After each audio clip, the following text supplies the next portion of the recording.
Sa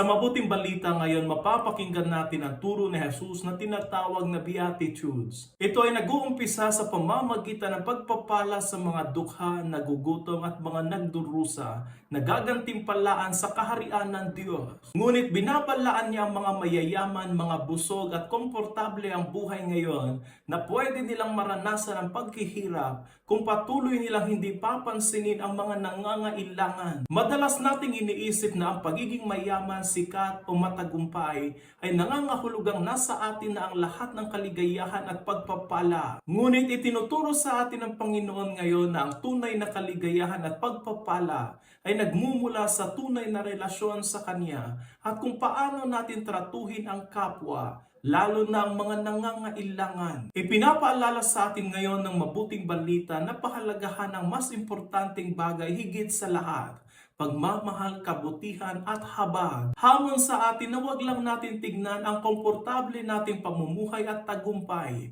kundi pangalagaan din ang mga nagdurusa at nangangailangan. Inaanyayahan tayo ng Panginoon ngayon na mamuhay ng may bukas palad, dahil ang tunay na pagpapala ng Diyos ay hindi nagmumula sa pagkakaroon ng marami, kundi sa pagbibigay ng higit pa.